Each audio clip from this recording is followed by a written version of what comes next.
What do we mean when we talk about the in-between, the nexus of our lives, of our reality? So often when we look back at our lives, we look at the milestone moments, these plateaus and footprints that we leave behind as markers of our life's journey. That only makes up about 20 to 30%. The rest is defined and connected by the in-between. Everything that takes place in between. And this is where the art of the spiritual warrior comes in. We can develop the tools and the means to identify all these different elements in our world and become the alchemists of our lives, peering through the nexus and the prism of our multiverse and drawing forth all that we are into the present now. Welcome back, everybody, to another episode of Is He Wearing Pants? The only game show where even the audience members walk away winners. Welcome back, everybody. We're here at the Wolf's Den again. Another wonderful week that took place. Let's talk about it. Let's see what happened. Checking in, I guess, this week. Let's start with a bit of a check-in. How are you doing? That's wonderful. It's just, please, you're hilarious. This week in particular, there was a couple days, I want to say right around Tuesday, Wednesday-ish. I noticed that a few different circles were having very similar responses to stuff that was happening. And it also happened to be right at the same time as the heat wave out here in Canada really started to kick in. Out in BC, in certain spots, we were well over 30 degrees. It was at least 32, 33 in some spots. It was freaking hot. And the heat always stirs people up in, that level of discomfort puts us into that very fight or flight kind of mentality. And you quickly get to see who's got a handle on their inner composure and who doesn't in those moments and in those instances. So there was a lot of that showing up for people, a lot of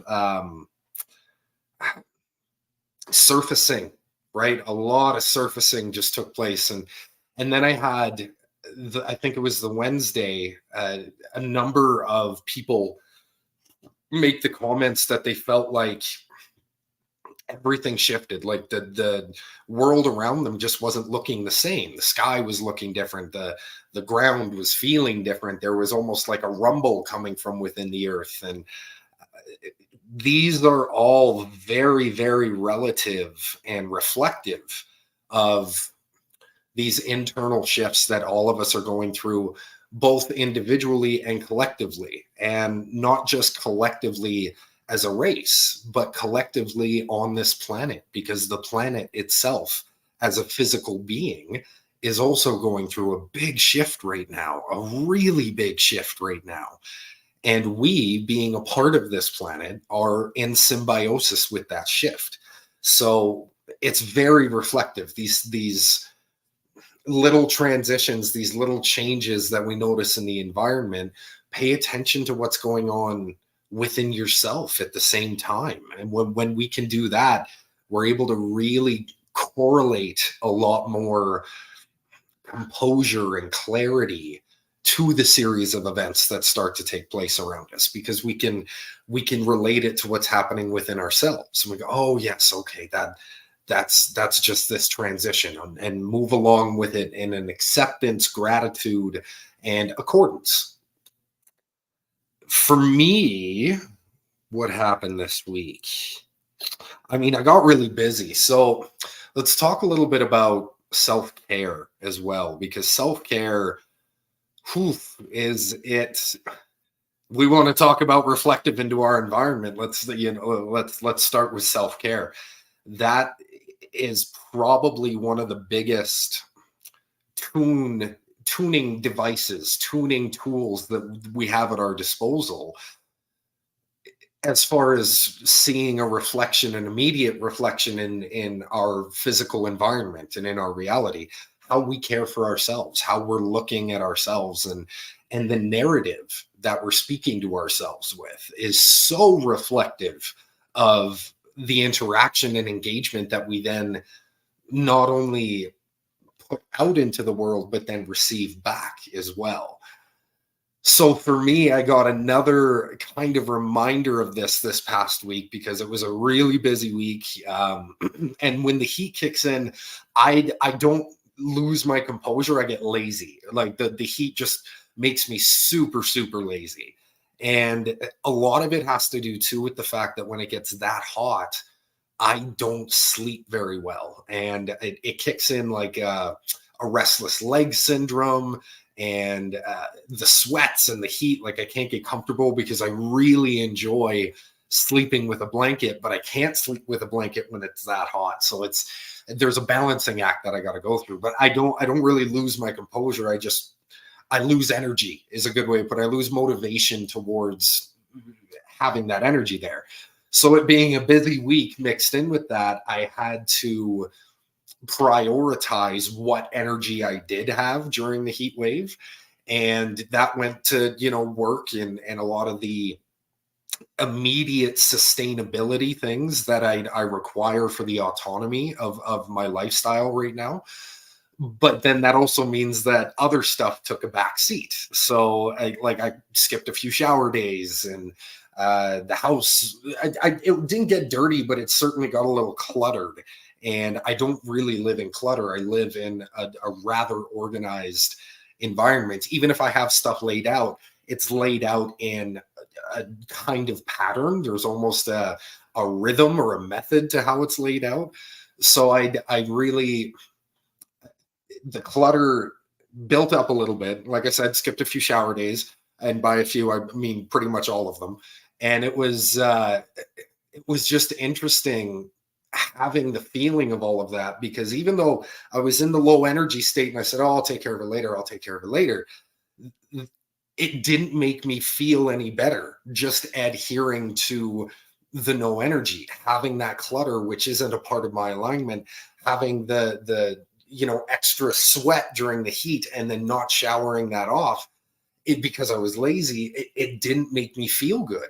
It had me feeling just in a state of not taking care of myself, is a great way of putting it. And then when the clutter and everything started to build up as a reflection of that, I said, okay, enough's enough. I gotta put my foot down, and I gotta actually drive that energy forward and reprioritize a little bit. So when I had all that priority energy going into the work,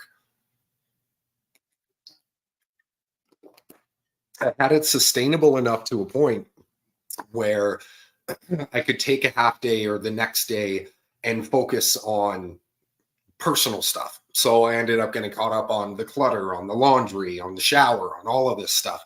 And as soon as I did, there was just this sense of I don't know, comfort, this sense of, oh yes, this is where I am. This is who I am. This is who I'm supposed to be. And just being present in that alignment had an immediate reflection in the following day, and the actions that led up within the correspondence of what took place during that day. There was just this immediate reflection of, I took care of myself. So now it's going to have that higher level and higher caliber of experience now reflected back to me in my world, as well as I have a better sense of self to engage in those opportunities now, because I'm cared for, because I'm in that space of, yes, I'm fully capable of not only taking care of myself, but now that cup's full, I now can distribute that. I have the capacity to take care of everything else that needs my attention in my world. So it's such an important factor, even just for this basic lifestyle, right? Just this basic taking care of your space, taking care of your home. It's a very surface level thing, but it has such an echo and such a ripple effect in our world. And I can't remember who said it, but I've heard it from a number of different sources. There's this kind of concept of, if when you first wake up in the morning, you can't even take the composure or the time or the care to first make your bed, or clean yourself up, or you know, do these kind of just basic caring of yourself and your space tasks, it immediately starts to reflect to anything else that requires more of your attention. And this is where we actually start to build the patterns of developing autonomy in our world.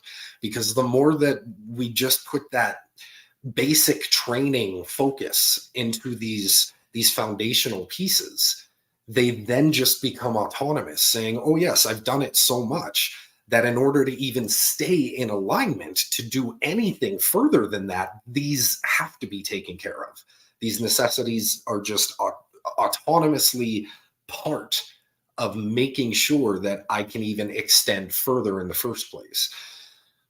So we start to develop a higher level of capacity from that point to be able to put all that extra energy into all these other things and activities and tasks that we want to achieve in our world.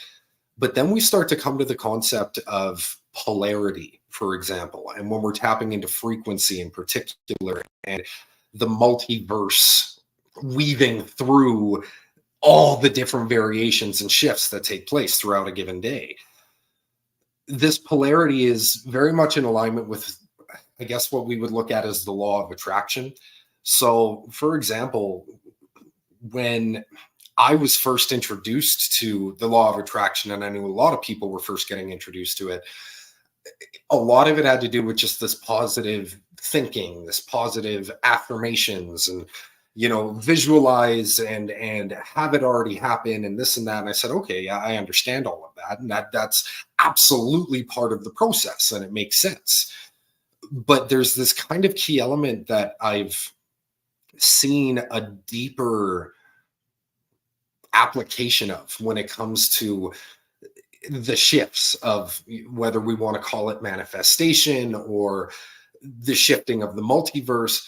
To me, it's all constantly in flux. Everything is constantly in flux. This, us, our consciousness has the choice to either become a grounded frequency of order that can tune into those different fluctuations of resonance and frequency that's all around us. We become the tuning device, or we just reflect the flux, and we're constantly going in and out of that same shift. So when I developed that capacity of really realizing I was the divination tool, I was the rod, that's where I realized a lot of those practices came in. So the positive thinking, the positive affirmation, it's not the thoughts themselves, it's not the words themselves, it's the source of when we start to put that out, because all that is energy. The words, the thoughts, it's all energy. And we can try to convince ourselves of anything we want, as much as we want, but unless we believe it, it doesn't get charged with that energy when it's expelled. So what I mean by that too is we could be saying something very clearly. I want this. This is the manifestation. This is the law of attraction I'm putting out. But if you're not tuned into it, if you don't actually believe that statement at a core fundamental level, it doesn't get charged with that energy. What actually gets put out is whatever you believe. Doesn't matter what you say. It's what we believe. As the divination tool, we're charging the words and we're charging the thoughts. We are the source. So they are inevitably attuned to whatever energy we fed them as the origins, as the source of it. So when we're able to really tune into the fact that we are that tuning device, we are the divination tool, it's us, it's the polarity that we stand in that actually draws in anything else. And when I use the term draw in, I've come to see it as it's not external things that are moth to a flame. That's how I used to look at it. And that makes sense. On a surface level, I believe that that's a fundamental step that we need to get through. Where I'm at now is I see it more within a state of accountability, where I understand all the options are available at any given time. always my state, my polarity is what's going to dictate how I perceive what's available to me. So meaning my mindset, my narrative, my given frequency is going to shift the options that I perceive that are available as choices to continue forward in reality. So when we're in a lower frequency state, we're going to see this option, this option, this option, and they're all going to be based out of that lower frequency state. Or when we're a higher frequency state, we don't even see those options available anymore that were perceived in the lower frequency. We see a whole new spectrum because we believe in something differently. So our reality shifts into something different. The mindset will absolutely alter the exact same layout or format that two people are experiencing, or even two split personalities are experiencing. But the belief structure and the frequency behind the perceptions of those are going to alter the options, the decisions, the entire input and output of the experience. That's all on us. It's an accountability factor that we have to take into play.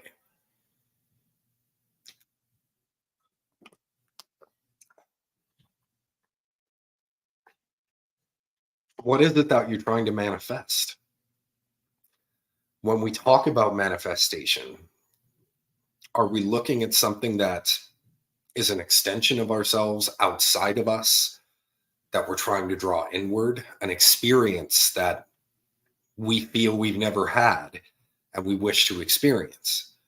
Are we manifesting something not even for ourselves? We're manifesting something for the world, somebody else, the benefit of something beyond us in the immediate now. A lot of these examples that I give are actually examples of a lack of accountability.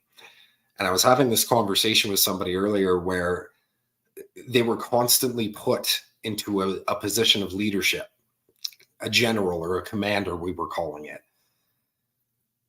And he himself felt that to a certain degree in his own world, he had stepped into a position of young kingship, but he hadn't been through the rising of the ranks and the rites of passage that are involved with becoming a general or becoming a leader. You don't just walk in and say, oh, I'm a general, I'm a leader, I'm a commander of this. You start as a soldier, you start at the bottom and you climb the ranks. This was something that I learned through a number of different instances. In the service industry, when I started as a dishwasher and I worked my way up to, line cooks and day opener and restaurant manager and kitchen manager, all these different layers and different levels of the hierarchy I climbed through. And when I reached a certain caliber and a certain level, I started to see the layers of responsibilities that are involved with leadership and how it's never just about telling people what to do or getting your way. There's a level of accountability that comes when you step into a role of leadership that should be calibrated through the rising of the ranks. And the reason that I say that is because when you rise through the ranks, you get to see all the different components of the working mechanism of whatever it is that you're being compelled to lead or you're being offered a space to lead. The way that I've come to look at leadership is it's always a team effort. It has to be a collaboration. Now, the employees, if we want to use that term in this particular instance, the team members, I like to call it, are the working parts. They are the actual body of whatever mechanism it is that we're talking about, whether it's a workplace, whether it's a sports team or a military regime, whatever mechanism you want to use. The team members, the employees, the soldiers, they are the actual working parts of that mechanism. Nothing gets done without them. Bare minimum. They are the arms, they are the legs, they are the head, they are the entire body of the actual autonomy of that mechanism. Because without them, the day-to-day operations don't happen. You need your legs to get you to where you're going. You need your hands and your arms to help you do what you're doing. You need your head on straight so you can direct yourself where you need to go and the actions you need to take. That's the working body. That's the autonomy of it. Leadership are the organs. The body is useless. It doesn't have the capacity to do what it needs to do without the brain, without the heart, without the blood pumping through the veins. That's the leadership. But again, all of that becomes meaningless without the working mechanics of any given mechanism that we're talking about here. We need that autonomy. So there's a symbiosis that comes in. And the reason that the brain is able to calibrate the way that it does and the heart operates in the state that it does is because it's connected to all these pieces. It knows how to reach what it needs to reach just through the symbiosis. So when I look at leadership, in order to step up into that hierarchy of it, you know, whether we're talking about general or commander, the rising of the ranks is learning the connection of all the different pieces and all the different mechanics of that working mechanism, so that we get to develop more capacity, more understanding, more awareness to how everything is connected, how it all works together. And when we get to that leadership role, the reason that we're granted that leadership role as a privilege, as it's not a right just because we rose through the ranks, it's still a privilege.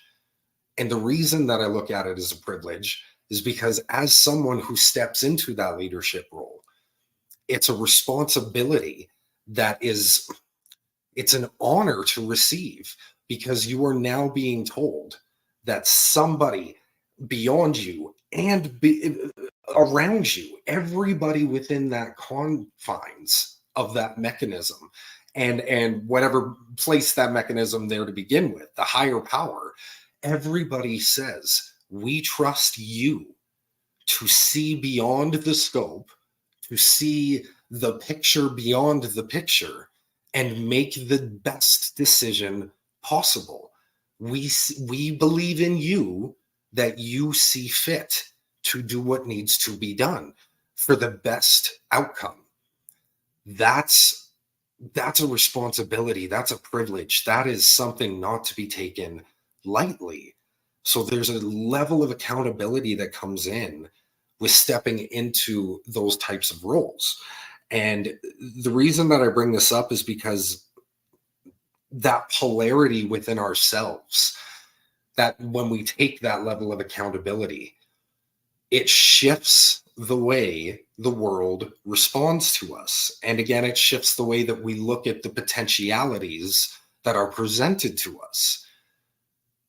Because when we are in that state, we understand that we're making decisions based off of the best way that we see fit. That doesn't mean that we're not taking others into consideration, that we're not being empathetic, but we can't make decisions that have an immediate reflection in our world, or expect them to have an immediate reflection in our world, if we're basing the factors of that decision-making process on an external source. Meaning, if I'm making a decision for somebody else or because of somebody else, that's never going to benefit me. That will never value me in the same way as making a decision for myself, knowing how it will echo out. That's a level of responsibility and accountability and self-awareness that is something that we just learn to develop through stages, step by step, doing this over and over in different scenarios, different experiences. But the biggest thing that I found is when I'm able to do that, especially as a man, as stepping into a divine masculine presence of provider, it lets me see how I truly show up in the world. because it's all masks off. I'm not wearing this mask to impress this person. I'm not putting on a show to get this paycheck. I'm showing up as me, making decisions for the benefit of me, knowing that the more that I do that, I will provide that benefit to all that are within my immediate space as a divine masculine. It's an inevitable effect of me taking care of myself that I will echo that out to everything else that I'm doing. So when I'm able to translate that into leadership roles, not even just into leadership roles, into team member roles, simply knowing how to show up. If I'm given the responsibility of a position, then I don't wait to just, even if there's somebody above me, even if there's a leader that still has to dictate things to me to do, I'm not doing things for them. I'm doing things because it's a part of that task. It's a part of that responsibility. I trust the leader to see a picture beyond the picture, meaning he's giving me components that maybe I don't see how they fit just yet, but I trust him enough. I trust the leader, whoever that person is, enough to tell me that they need this. It's a part of the working factors of everything. Cool. Best thing I can do in my position in that role is not only to trust my leadership, but then to trust myself in that role, in that position. Have such faith in my own decision making, saying, yep, here's everything. I've been given everything I need. Everything I need. Now it's all on me.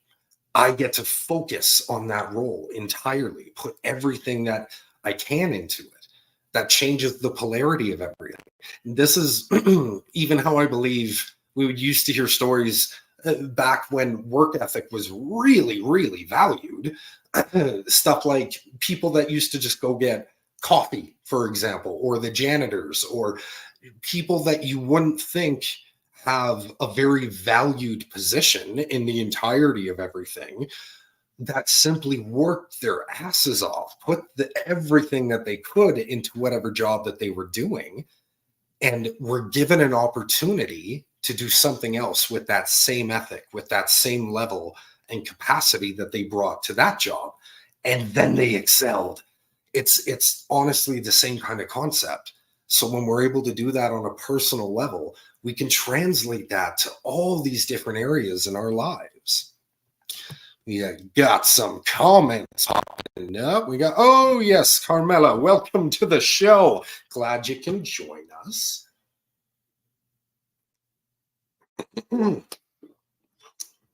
So I noticed this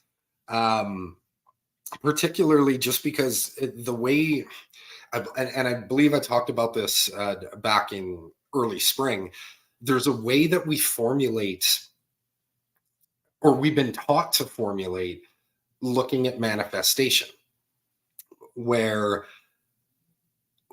we visualize, we affirm, we put out this expression of something that is outside of ourselves already.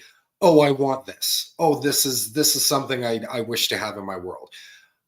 Okay, that's the first step. Second step is then we reaffirm, or we accept affirmation when it shows up. I'll put out all the positive affirmation, doing all my positive thinking, rubbing all my crystals, doing everything the right way. Oh, I just saw an 1111. Oh, it must be true. And then we hit this belief structure. Once we get an external affirmation, say, oh, I believe in it now. And all the emotional rise shows up. My issue with this formula is a few different pieces, and I'll break it down. The step that we're manifesting something externally, something outside of ourselves, that's already putting a block up. It's already saying that I'm not in the frequency of that experience. I think that's an interesting narrative to start with when we're trying to manifest something, to say, oh, I'm not in that frequency, but I want to be. Okay, well, I mean, there's value in taking some step of awareness and saying, I know what I want, at least, but I think that that's really all that we need to focus on that component. what are we showing up for? First and foremost, what are we showing up for? Know that. Know what it is that we're showing up for. Okay. Then there's that affirmation step. We're doing all the practices and positive thinking and crystals. And then once we see that affirmation and we hit that belief structure, my issue with that is, great, we saw an 1111 or we saw 3 eagles or something along those lines. Right as soon as that instance of the now happened, our universe shift into a different now, into a different moment, into a different reality. So that affirmation existed for that moment, but not for the following moment, not for the moment after, not for the moment after. And the reason that I say it doesn't carry for the following moments is because our belief was dependent on that affirmation showing up, meaning it's connected. So as soon as that moment passes, so did all of our energy of belief that it was happening, transitioned along with it.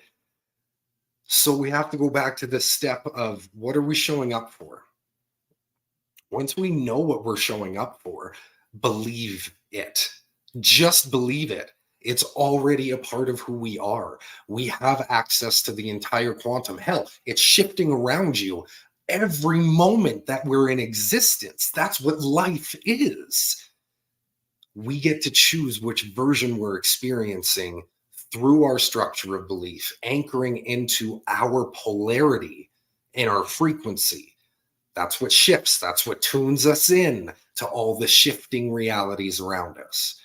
But we have to start with that first within ourselves. That's the only way it stays sustainable, because as soon as it gets attached to an influence, an external influence, soon as that influence moves on and transitions, so does that belief. So does all of that structure that we built, because we had to have that influence there to create it.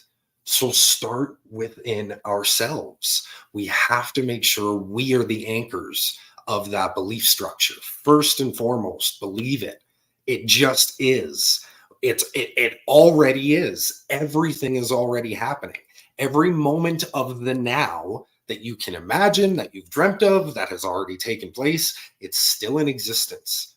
The only way to reach them is tuning in. Tune in. The rest will shift.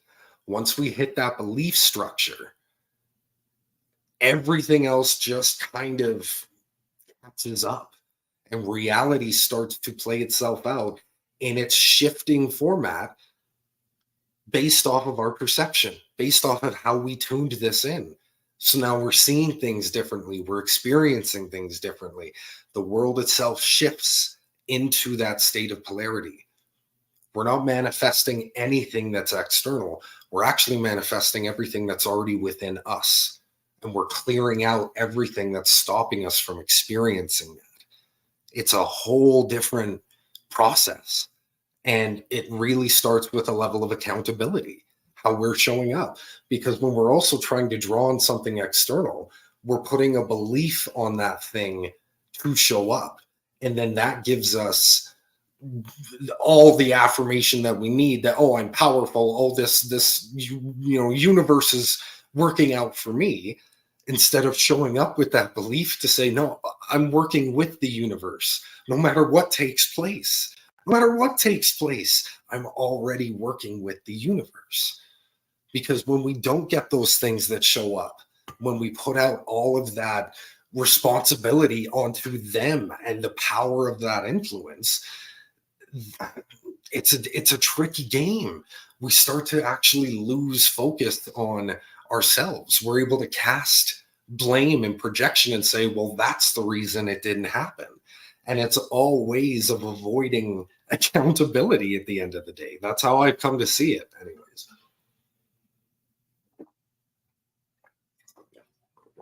It's interesting. I'm not having raspy throat today. I've got real chalky mouth. I don't know what's going on. I got dry mouth. It's cottony. Interesting thing about hydration, just on a tangent note too, drinking water apparently isn't the natural way that we're supposed to hydrate. According to some studies, it's Terry, glad you could join us for the time that you did. Have an absolutely wonderful day. Apparently, according to some research, the traditional, like really old school way of hydrating was just through vegetables, plants and vegetables, so, or fruits. So, climbing up into the tree, grabbing that juicy fruit, getting all the hydration from it. And there's all the vitamins and natural sugars that kind of come in with it too. And in vegetables, some of them in plants, you cut them open and they're just filled with liquid, coconut milk, coconut water, and some cactus plants and other things. There's so many things that just hold hydration, that apparently is so much more beneficial and valuable for the operating system that we require, like the vitamins and the calciums and all of these things that the water in the rivers only pick up because of the rocks. So they're carrying the sediment from the certain other elements that the water comes in contact with, and absolutely it's still there, but the water itself doesn't have those properties. The water is just water. It doesn't originate any of those valuable vitamins or properties to it, not in the way that plants do, where every single aspect of the plant or the vegetable or the fruit literally carries all of those components to it, whether you're eating it or drinking it or not. Ada, welcome. Glad you can join us today. And then there's even the actual physical aspect too of, the bending over into the river, and then, cupping and drinking and bending our neck back to drink all that stuff. It seemed like it was very out of a natural alignment of reaching, grabbing, and eating, right? And then receiving all sustenance kind of at once, where we're getting food, we're getting hydration. It's just an interesting tangent. I think that came into play because we've been talking about self-care today already. So, plus the fact, we all know that the city water sources and town water sources have been played with, is probably a gentle way of putting it, for quite a long time. So it would be a very interesting experience to try. I may try it. Who knows? I may try it out just for like a month or a week or a couple weeks or something like that. Just stock up on some really natural and hydration filled fruits and veggies and stuff, and just see what that process is like. When I get thirsty, instead of drinking water, go for the fruit, see how that works. I'm sure it would have an adjustment.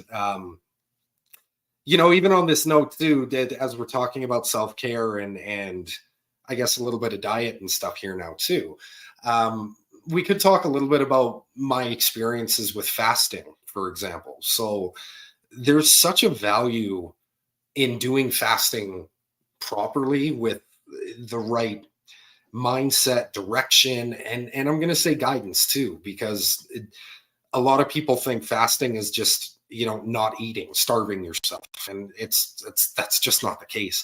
The fact of the matter is, we don't need to eat 3 times a day. We've been convinced that we need to eat 3 meals a day and this and that, blah, blah, because it wasn't always that way either. These nutritional facts and guidelines and all this, it's changed throughout the years. And yes, they say part of it's due to research, but a lot of it has to do with mandates too, corporate mandates.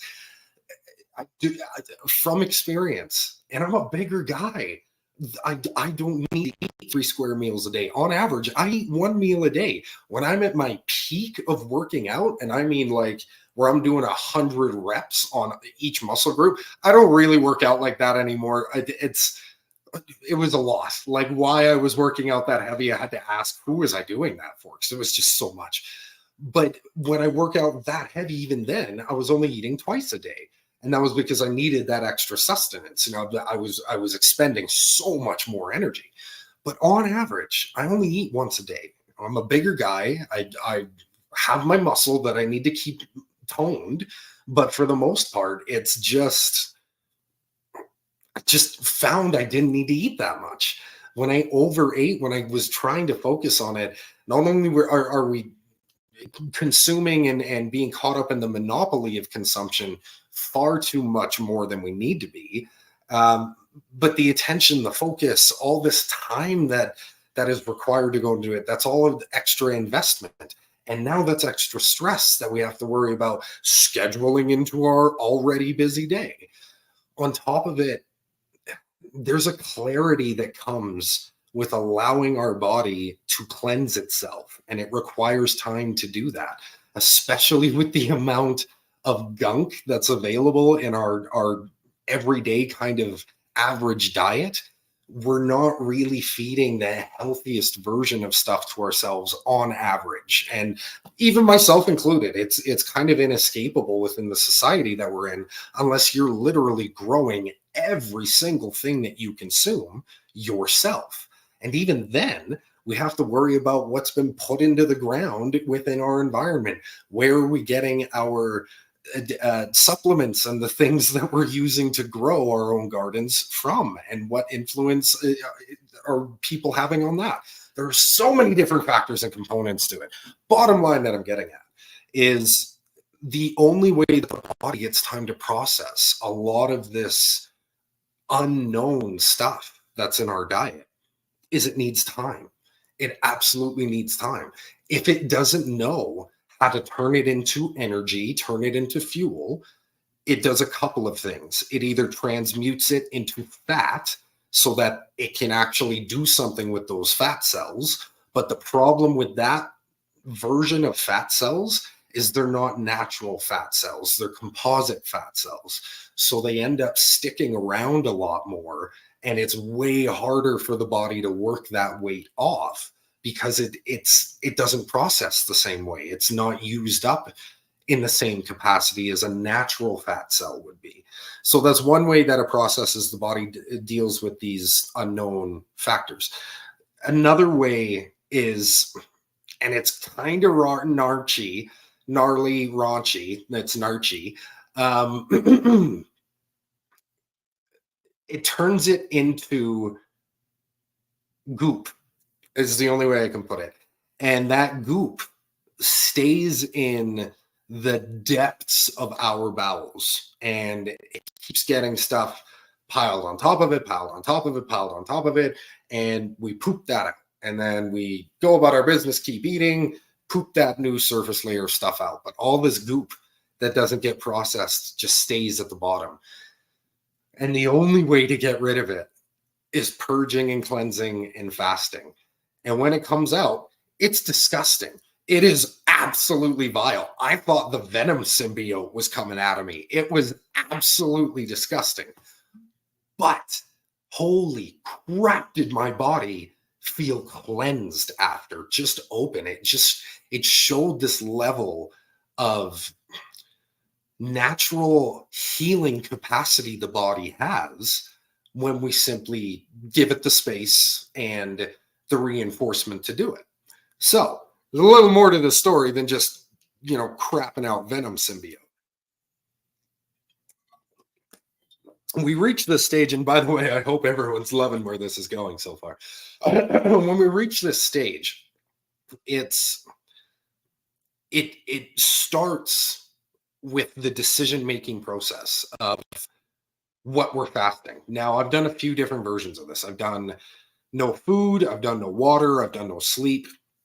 On my second full round of fasting that I did, I also chose to do no masturbation and no speaking. I did a fasting of speech. So I not a vow of silence, but just fasting from conversation and speaking.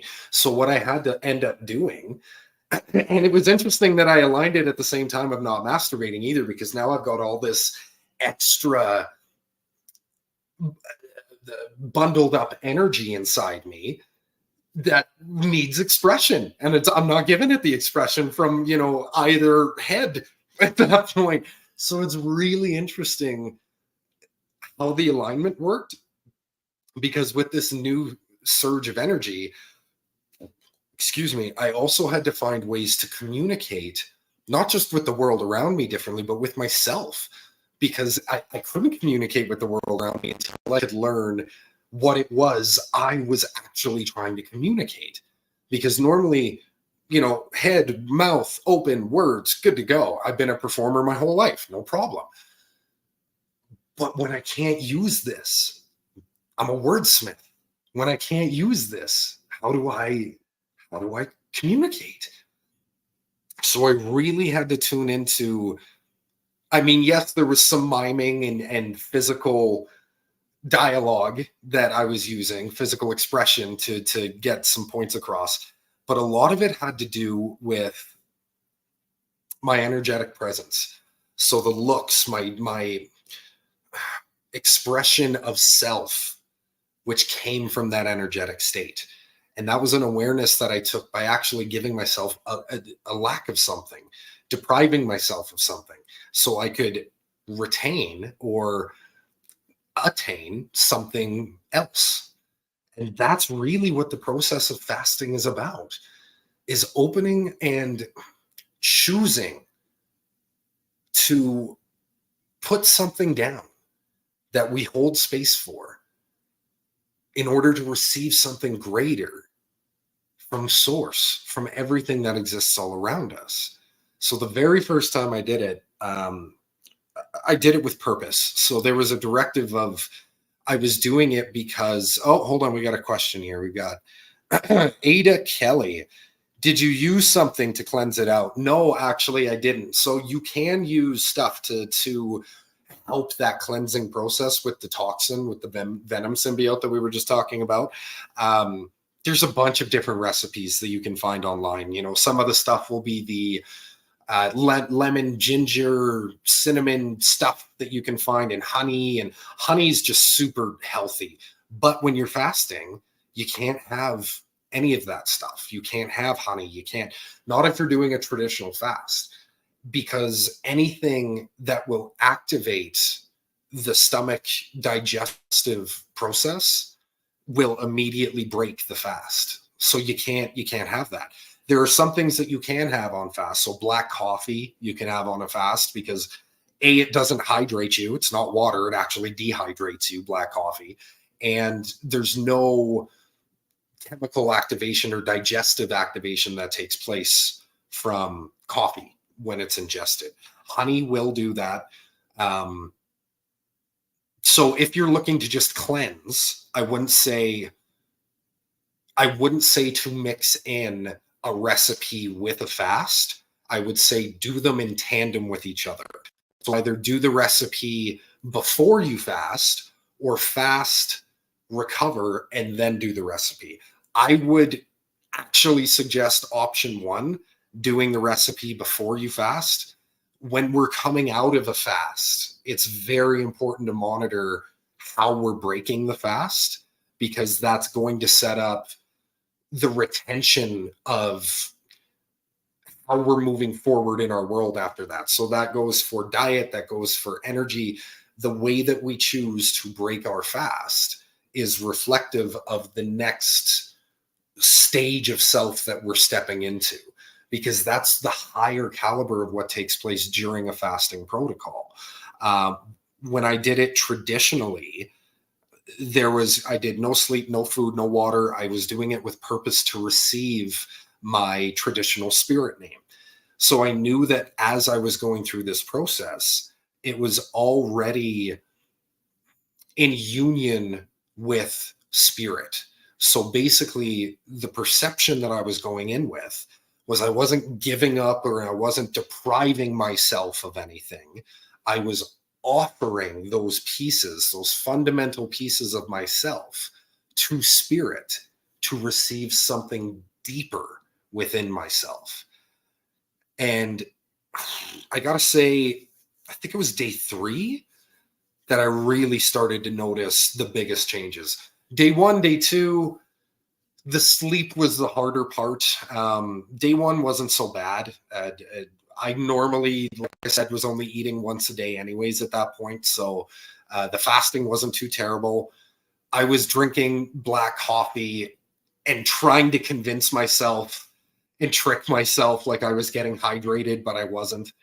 And it was helping with the no sleep thing as well, because once day 2 kicked around, that black coffee was helping keep me alert, keep me at conscious coherence. So I think it was about in between day 2 and day 3, right around the day 3 mark, after a big hunger craving, like, and I mean a big hunger craving, the day 3 was the definitely the only day that I really noticed the hunger kicking in. That was the day I looked at a bag of stale nuts sitting on the counter on the shelf, and I said, "Oh, those stale nuts look pretty damn good right now."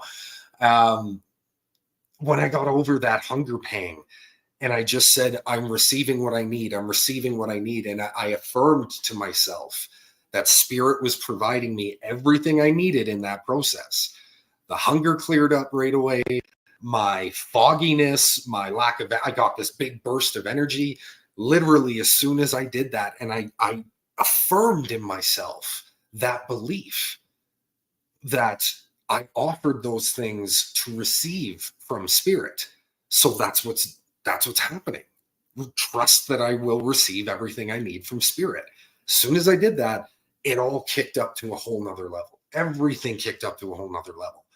My brain started working differently. I started to see patterns, and I was taking actions. My jokes were funnier than normal. Like, I was just on point with everything. My whole world shifted, and venom symbiotes clearing out of me, and it showed me this level of space that we don't normally have the focus or the choice even to reach, because of the way that our regular day-to-day lives operate and the way that society has conditioned us to believe that that's how life needs to operate, that we don't give ourselves, our mind, our body, our souls the time and the space to clear themselves, to commune with spirit, with everything that is around us, that we have available to us, to simply receive that.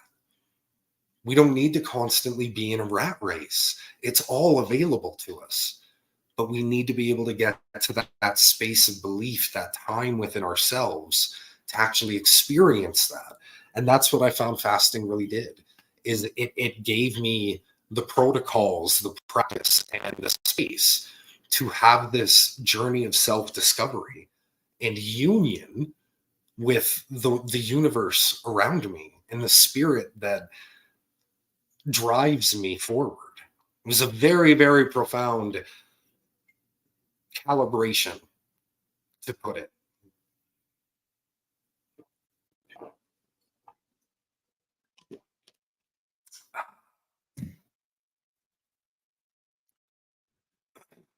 Fasting can take place in a number of different ways. So like I said, it could be no sex, it can be no speaking, it can be no food, no water, no sleep, it could be no alcohol, it can be no smoking. It can also be indulging in some of these things. That's a bit of an interesting twist, isn't it? Maybe part of your healing process is to overindulge in something that you've had deprived in your world, to get a level of satisfaction within an experience, so it doesn't constantly become a dragon that we're chasing throughout our life. You know, it almost goes back to that old school way of how parents used to address their kids smoking. "Oh, Jimmy, you got caught smoking a cigarette today. Here, you're going to smoke this whole carton of cigarettes, and I'm going to sit here and watch you do it." And they basically, you smoke them until they can't stand it anymore, right? Now, I'm not suggesting that you do this with your children, but there's a level of it when we're actually looking at a healing process or addressing a level of self-awareness. If we've already been deprived of something in our world, adding further deprivation to it isn't necessarily offering anything. When we can look at how that union is engaged with spirit, or how it's being offered to spirit, we can say, look, I'm actually offering that sense of self, or whatever that belief structure was that caused that deprivation. I'm offering that in a fast so that I can receive everything that was deprived on that. I can receive everything that I need in offering of that belief structure that created that deprivation to begin with. Because that's the way that I really and truly believe that it all kind of boils down to. If we're deprived of something in our world, I think it's because we believe that that deprivation exists. And what I mean by that is our perception has an interesting way of formulating things. If I don't have something, it's because I have something else in its place. So I just have to show an acknowledgement to what the parallel of that is in my world, and what the value is that I'm receiving of that parallel in my world. Because it's not about expectation, it's actually about perception, the reality that I build off of my belief structure. So I don't actually believe I'm deprived of anything. If I'm meant to experience something, I will have a reflection of that, because it won't be in my alignment. So I'll say, oh, I need to tune into that frequency. I'm not in alignment with that. So I'm going to just tune my frequency into that. It's not about me being deprived from it. It's not having an extension of self. It's tuning in. Again, going back to the beginning of the call today. So when we're looking at fasting, if we're already deprived of something, we're not tuning into receiving it by depriving ourselves of it more and saying, I'm adding further deprivation to this. No, I would actually like to recalibrate myself, because I'm already at an imbalance of that deprivation. So I'd like to balance myself out by engaging in a higher level of receiving something, sex, going out. Maybe it's you're a shutterbug at home and you're offering that sense of comfort that we feel at home to go out for an entire week. Oh, I'm going out. I'm just every single night I'm going to go out. You don't even have to spend any money. Nobody's setting up expectations. It's just about finding that union with what we're offering to what we're receiving, because it's all a balancing act. And the other thing that I find with deprivation too is if we're further depriving ourselves of something, it becomes a dragon to chase in our world. We're constantly trying to chase and slay that dragon and feel accomplished in that sense, when it's a never-ending chase. There will never be an end to that chase. So engaging in finding the balance where we can level the scales and say, oh, I don't need to chase that anymore. I've reached my own level of satisfaction. And all of this comes with the awareness of fasting. Really, to wrap it up with a nice little bow, this is all the layers and a lot of the nuances that I've taken from my experiences with fasting. So it gives us that clarity to look inward, receive beyond ourselves, and all linking into the topic of self-care today, really and truly. So thank you for joining me on the call. Thanks for being here to take care of yourselves and be a part of me taking care of me as we take care of each other. It's a wonderful, wonderful symbiosis. And I hope that everybody has an incredible weekend ahead of you. What's going on this weekend? I don't even think that there's anything big going on this weekend. So if you got plans, show up, enjoy them, be the best you in every one of those experiences that you can be. Because I believe in you. Believe in yourself. We'll catch you next week, everybody. Take care.